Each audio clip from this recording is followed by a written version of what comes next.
آج کل ایک حدیث کے حوالے سے یہ بات سوشل میڈیا پہ چل رہی ہے کہ مئی کے درمیان میں جا کر تقریباً یعنی 12 مئی یا اس کے لگ بھگ دنیا سے کورونا وبا کا خاتمہ ہو جائے گا، اور اس کی وجہ یہ ہے کہ رسول اللہ صلی اللہ علیہ وسلم نے ارشاد فرمایا کہ جب ثریا ستارہ طلوع ہوتا ہے تو دنیا کے ہر علاقے سے ہر طرح کی وبا دور کر دی جاتی ہے۔ پاکستان میں ہمارے اردو میں یہ بحث ذرا کم چل رہی ہے، اور شاید عربوں کے ہاں یہ بحث نسبتاً زیادہ چل رہی ہوگی، تو خیال ہوا کہ اس حدیث کا ایک مختصر سا جائزہ آپ حضرات کی خدمت میں پیش کر دیا جائے۔ بحث اگرچہ علمی ہے، لیکن میں کوشش کروں گا کہ بہت سادہ الفاظ میں بات کو سمجھاؤں، ایک عام آدمی کو بھی حدیث کا مفہوم سمجھ میں آ جائے۔ حدیث کی جو کتابیں ہم تک پہنچی ہیں ان میں سے جو قدیم ترین کتابیں ہیں، ان میں ایک کتاب امام ابو حنیفہ رحمہ اللہ کی لکھی ہوئی ہے، کتاب الآثار۔ وہ ان کے مختلف شاگردوں نے ان سے روایت کی ہے۔ امام ابو یوسف اور امام محمد دونوں نے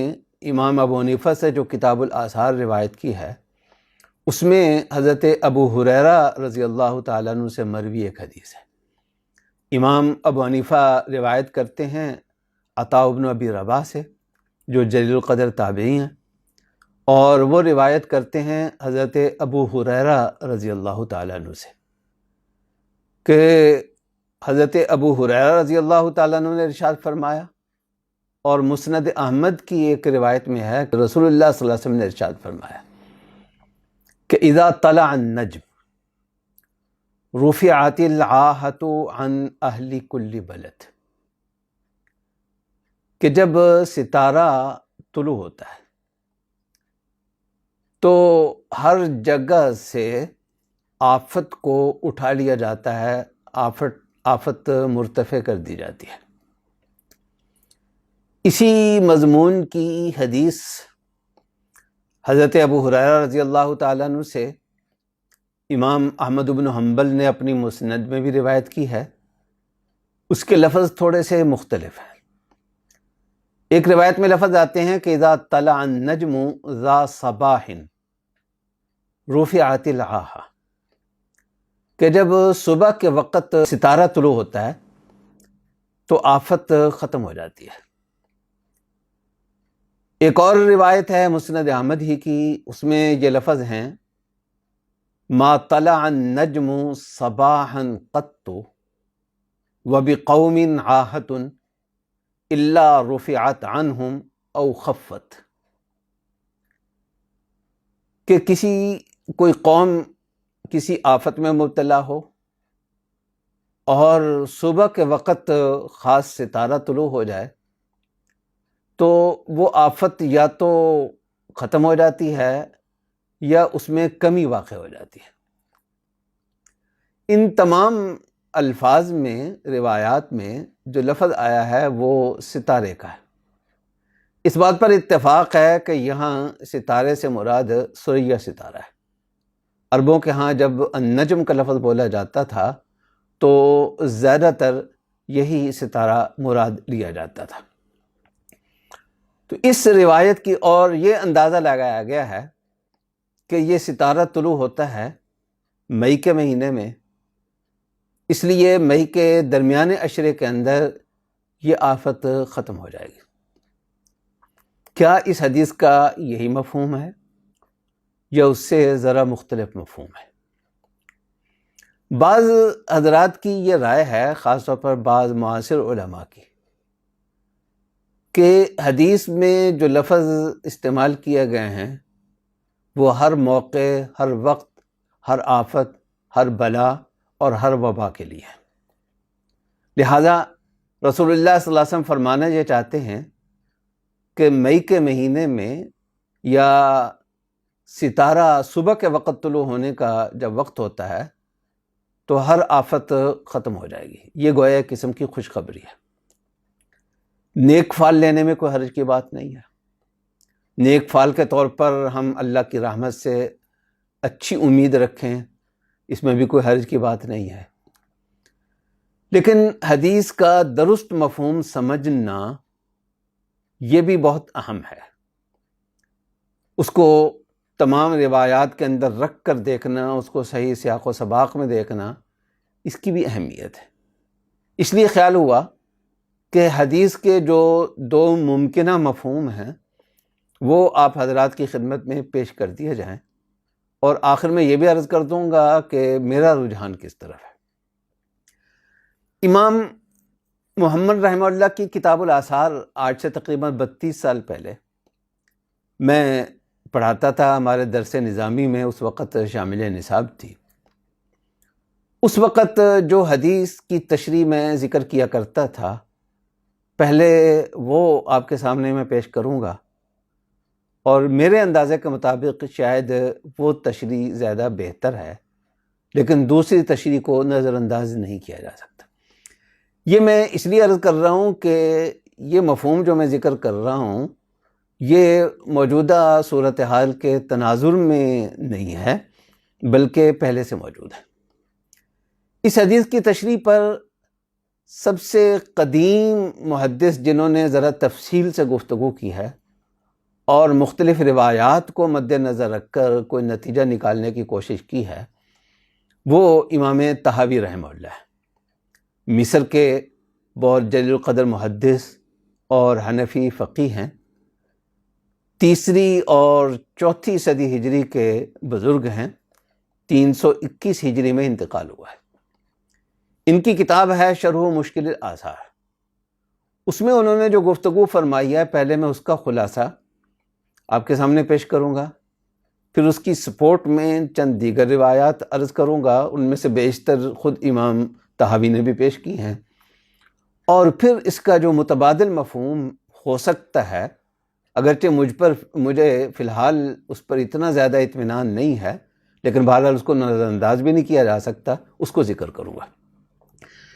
امام طحاوی رحمہ اللہ کی بات کا خلاصہ یہ ہے کہ اس معاملے کا تعلق در حقیقت ایک اور مسئلے کے ساتھ ہے، اور وہ مسئلہ یہ ہے کہ رسول اللہ صلی اللہ علیہ وسلم نے یہ ہدایت فرمائی تھی کہ درختوں پر لگے ہوئے پھل کی اگر خرید و فروخت کرنی ہے تو اس وقت خرید و فروخت کرو جب اس بات کا اطمینان ہو جائے کہ اس پھل کی صحت اتنی بن چکی ہے۔ جس طرح ایک بچہ ہے، بالکل نومولود ہوتا ہے، بیماریوں سے متاثر ہونے کے زیادہ امکانات ہوتے ہیں۔ جب وہ ذرا بڑا ہو جاتا ہے، جب وہ جوان ہو جاتا ہے انسان، تو اس کے بیماریوں سے متاثر ہونے کے امکانات کم ہو جاتے ہیں۔ اسی طرح پھلوں پر ایک وقت ایسا آتا تھا جب بیماریوں سے متاثر ہونے یا قدرتی آفات، آندیاں، بارش وغیرہ، ان سے متاثر ہونے کے، ضائع ہونے کے امکانات کم ہو جاتے تھے۔ تو رسول اللہ صلی اللہ علیہ وسلم نے فرمایا کہ درخت پر لگے ہوئے پھلوں کی اگر خرید و فروخت کرنی ہے تو اس وقت کرو جب کہ یہ اطمینان ہو جائے کہ اب کسی بیماری یا کسی قدرتی آفت سے ان کے ضائع ہونے کا کوئی امکان باقی نہیں رہا۔ اس کی وجہ یہ ہے کہ شریعت کا ایک اصول ہے کہ انسان کو کمٹمنٹ وہ کرنی چاہیے، معاملہ وہ کرنا چاہیے جس کو اس کے منطقی انجام تک بھی آدمی پہنچا سکے، جس کے بارے میں شک و شبہ ہو کہ پتہ نہیں بات اپنے انجام تک پہنچے گی، پتہ نہیں میں اپنے کمٹمنٹ کو پورا کر سکوں گا یا نہیں پورا کر سکوں گا۔ اس میں چونکہ بعد میں تنازعات کھڑے ہونے کا امکان ہوتا ہے، اس لیے شریعت کا مزاج یہ کہتا ہے کہ ابتدا ہی سے اس طرح کا معاملہ کیا ہی نہ جائے۔ تو امام طحاوی رحمہ اللہ فرماتے ہیں کہ اس حدیث کا اصل مقصود اس کو جو درختوں کے جو محفوظ ہونے کا وقت ہے، ضائع ہونے سے محفوظ ہونے کا وقت ہے، اس کو عربی میں کہتے ہیں بدو صلاح، حتیٰ یبدو صلاحها، یہ حدیث کے لفظ ہے۔ تو بدو صلاح کا وقت کب آئے گا؟ تو اصل میں عربوں کے ہاں وہ زیادہ مہینے، فلاں مہینہ، خاص طور پر شمسی مہینے، یہ اتنے زیادہ متعارف نہیں تھے۔ اس کی بجائے ستاروں کا طلوع و غروب، ان چیزوں کو وہ زیادہ سمجھتے تھے، اور یہ ہم نے اپنے بچپن میں دیکھا. ہماری ایک تائی صاحبہ تھی، وہ رات کو جب اٹھتی تھیں اور انہوں نے فیصلہ کرنا ہوتا تھا کہ کیا وقت ہوا ہے، کیا اٹھ کر جو ہے وہ دہی دودھ بلونے کا وقت ہو گیا ہے، نہیں ہوا، تو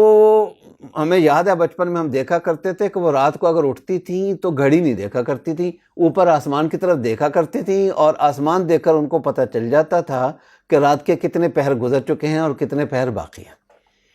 عربوں کے ہاں یہ بہت عام سی چیز تھی کہ فلاں ستارہ فلاں جگہ پر ہوگا تو یہ کام کرنا ہے، فلاں ستارہ فلاں جگہ پر ہوگا تو یہ کام کرنا ہے. چنانچہ امام ابو داود رحمہ اللہ نے یہ بات نقل کی ہے کہ شریعت نے زکوٰۃ کے مسائل میں اونٹوں کی عمروں کا حساب کیا ہے، قربانی کے مسائل میں بھی کیا ہے. تو 1 سال کا اونٹ 2 سال کا کب شمار ہوگا، 2 سال کا اونٹ 3 سال کا کب شمار ہوگا، اس سلسلے میں امام ابو داود رحمہ اللہ ماہرین لغت سے یہ نقل کرتے ہیں، عربی زبان کے ماہرین سے، کہ ہر بچے کی پیدائش چونکہ الگ الگ ہوتی ہے، ہم عمومی موسم کا اعتبار کریں گے. اب موسم سردیاں ہیں، گرمیاں ہیں، جی مئی ہے، جی جون ہے، جولائی ہے. اس کی بجائے عربوں کے ہاں مشہور یہ تھا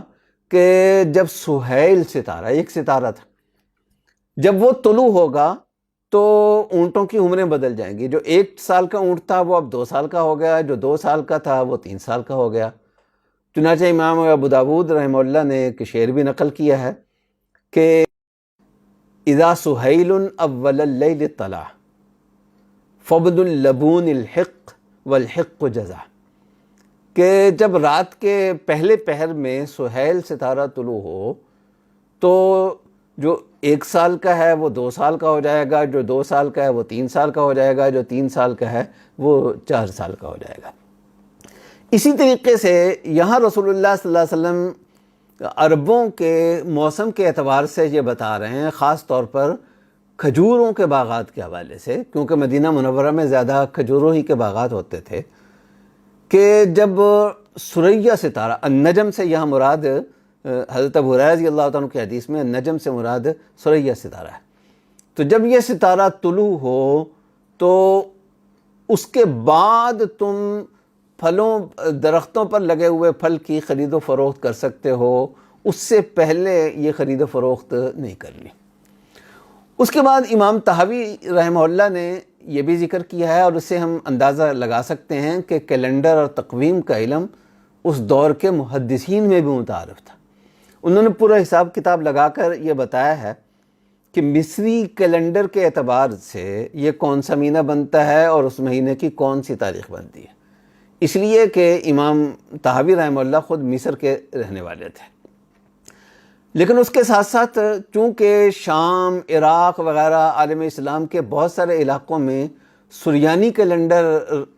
راج تھا شمسی حساب کرنے کے لیے، تو اس لیے انہوں نے سریانی تقویم کے اعتبار سے بھی بتایا کہ یہ کون سا مہینہ بنتا ہے. تو انہوں نے بتایا کہ ایار کی 12 تاریخ بنتی ہے، اور یہ ایار جو ہے وہ ہمارے انگریزی مہینوں میں یہ مئی کے تقریباً برابر آتا ہے. تو ہم یہ کہہ سکتے ہیں کہ مئی کا دوسرا عشرہ. تو رسول اللہ صلی اللہ علیہ وسلم کے فرمانے کا مقصد بقول امام طحاوی رحمہ اللہ کے یہ ہے کہ مئی کا جب دوسرا عشرہ شروع ہو جائے تو اس کے بعد تو پھلوں کی یہ خرید و فروخت کر سکتے ہو، اس سے پہلے یہ خرید و فروخت کرنے میں تمہیں احتیاط برتنی چاہیے.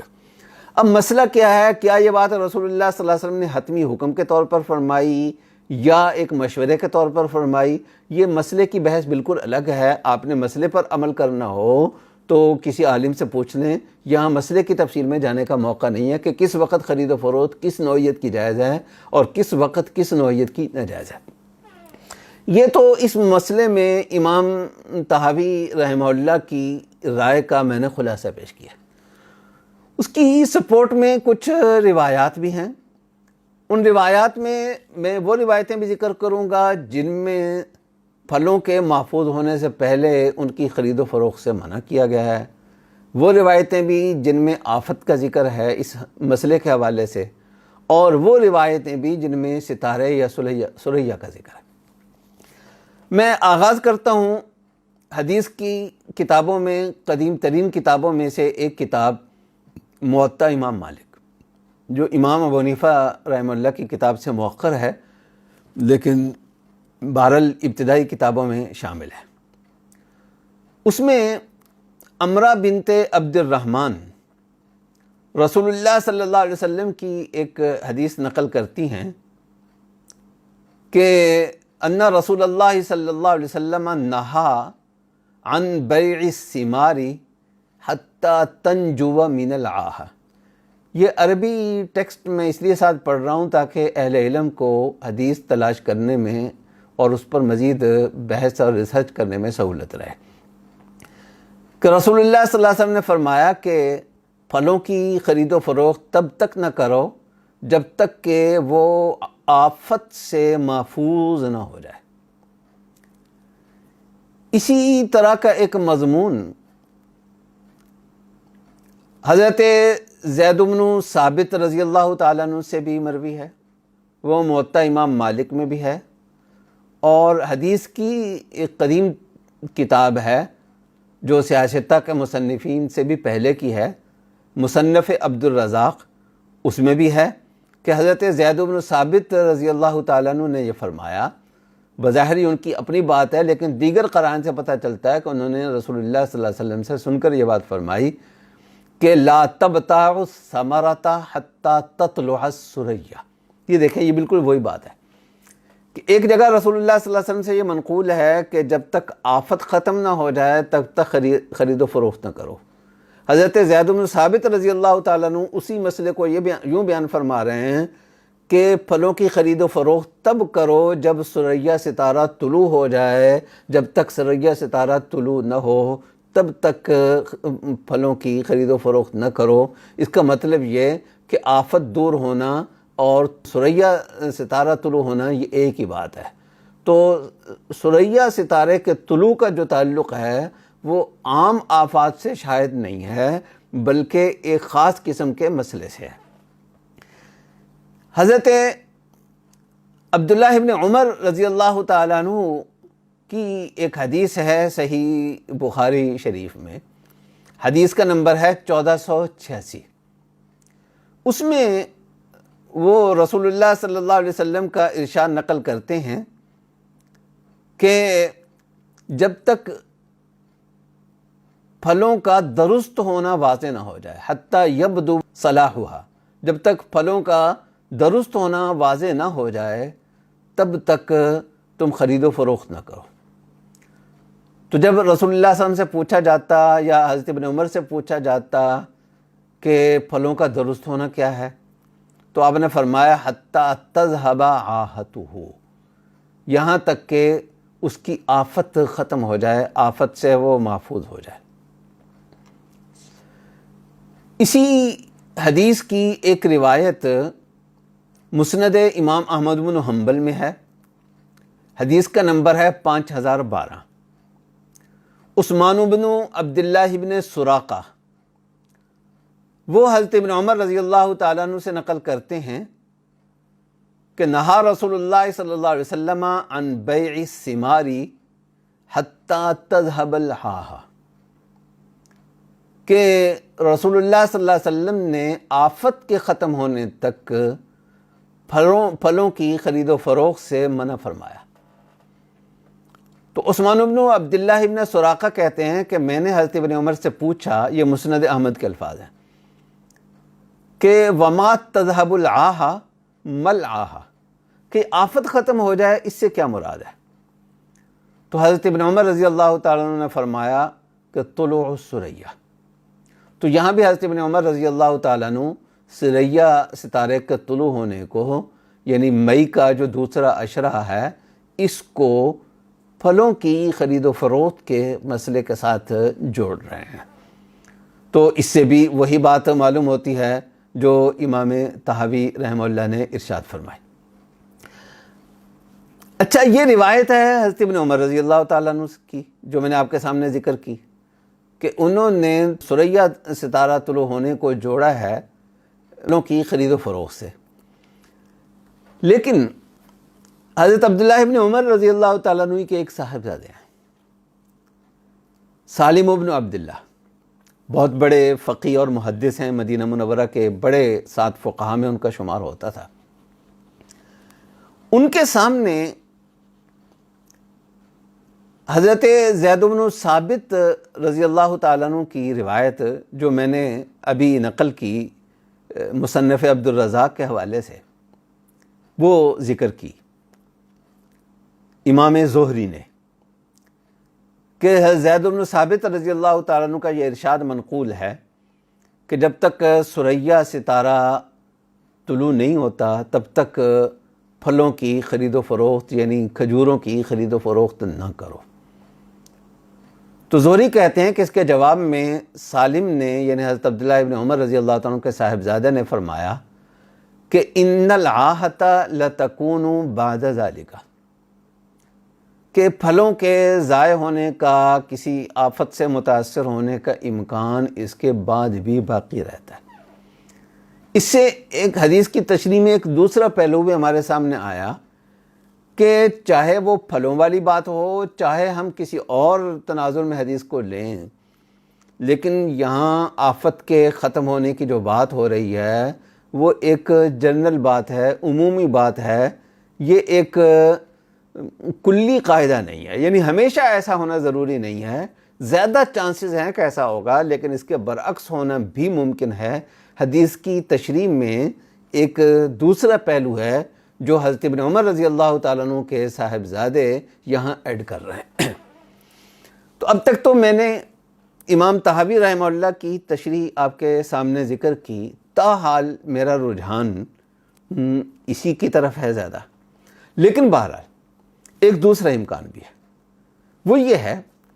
کہ جو روایت ہے حضرت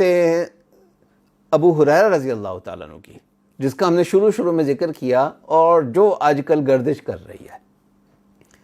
اس میں پھلوں کی خرید و فروخت کا کوئی تذکرہ نہیں ہے، اس کے سیاق و سباق میں بھی اس کا کوئی ذکر موجود نہیں ہے۔ تو امکان یہ بھی ہے، اور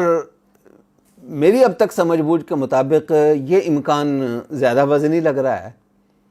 کہ پھلوں ہی کے حوالے سے بات کی جا رہی ہے،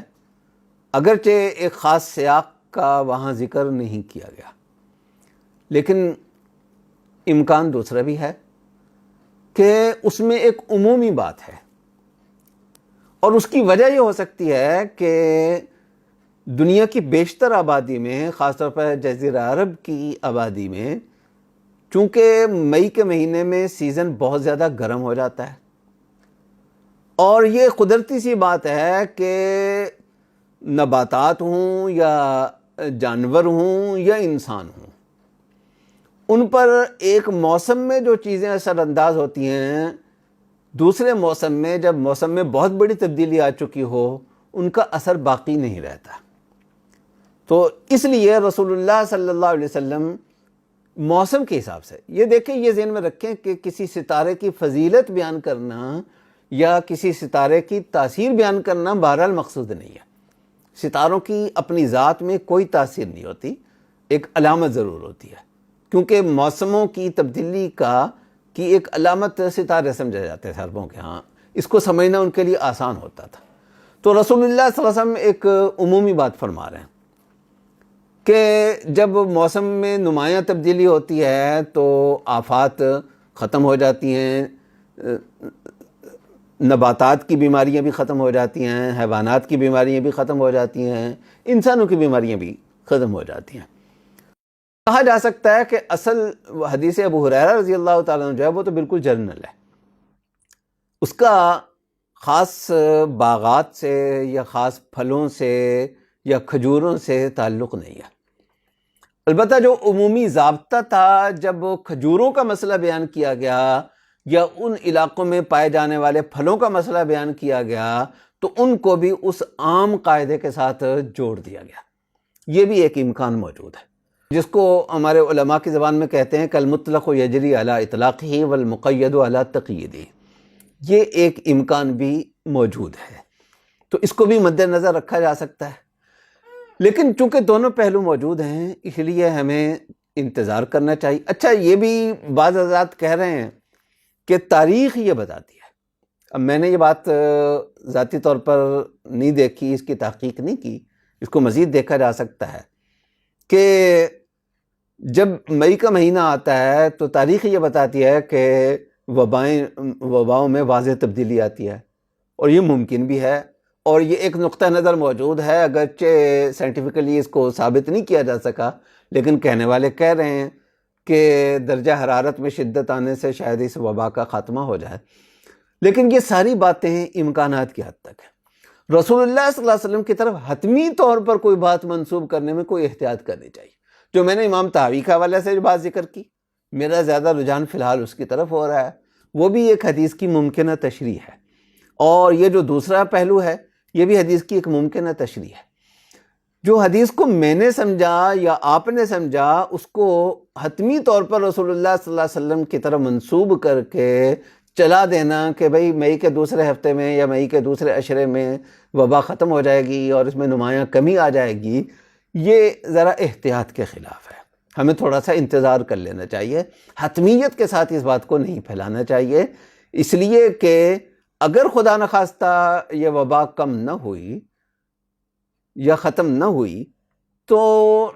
عام آدمی جو اتنی تفصیل نہیں جانتا وہ یہ سمجھے گا کہ شاید رسول اللہ صلی اللہ علیہ وسلم کی حدیث مبارک غلط ہو گئی، حالانکہ حدیث کے بارے میں امام طحاوی جیسے محدث جو ہیں وہ آج سے صدیوں پہلے ایک متبادل تشریح بھی کر چکے ہیں۔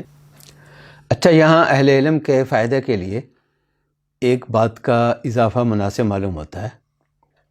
وہ یہ ہے کہ امام ابو حنیفہ رحمہ اللہ کی کتاب الآثار میں لفظ اور ہیں اس حدیث کے، حضرت ابو ہریرہ رضی اللہ تعالیٰ عنہ کے حدیث کے،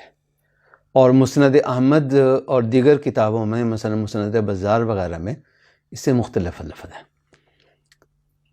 مسند احمد کے جو الفاظ ہیں وہ زیادہ عمومی نوعیت کے ہیں کہ جس قوم پر بھی کوئی آفت ہوتی ہے وہ اس سے ختم ہو جاتی ہے۔ اس طرح کے لفظ امام ابو حنیفہ رحمہ اللہ کی روایت میں موجود نہیں ہے، تو اس بات کی طرف توجہ دلانا مناسب معلوم ہوتا ہے کہ عطاء بن ابی رباح رحمہ اللہ سے اس حدیث کو مجموعی طور پر دو حضرات روایت کر رہے ہیں، ایک امام ابو حنیفہ رحمہ اللہ اور دوسرے حسن بن سفیان۔ حسن بن سفیان محدثین کی نظر میں ذرا کمزور راوی ہیں، ان کا حدیث میں مقام اتنا بلند نہیں ہے، جبکہ امام ابو حنیفہ رحمہ اللہ ایک تو جلیل القدر محدث اور جلیل القدر فقیہ اور امت کے بڑے ائمہ میں سے ایک بڑے امام ہیں، دوسرے خاص طور پر عطاء بن ابی رباح سے انہوں نے جب وہ مکہ مکرمہ میں تھے بہت زیادہ استفادہ کیا ہے اور ان کے بہت زیادہ معتقد تھے۔ امام ابو حنیفہ رحمہ اللہ کا یہ ارشاد منقول ہے کہ میں نے عطاء بن ابی رباح سے بڑھ کر کسی شخص کو نہیں دیکھا، ان سے افضل کوئی آدمی میں نے نہیں دیکھا۔ تو اس لیے حدیث کے سمجھنے میں جہاں الفاظ کا ہمیں فرق نظر آئے تو امام ابو حنیفہ رحمہ اللہ کی روایت پر ہمیں زیادہ انحصار کرنا چاہیے، حسن بن سفیان کی روایت اس کے مقابلے میں اتنی زیادہ اہمیت کی حامل نہیں۔ اللہ جل جلالہ ہمیں حدیث کا صحیح فہم بھی عطا فرمائے اور ہماری جو ایک حدیث کی برکت سے اس وبا کا خاتمہ بھی فرما دیں۔ وآخر دعوانا الحمدللہ۔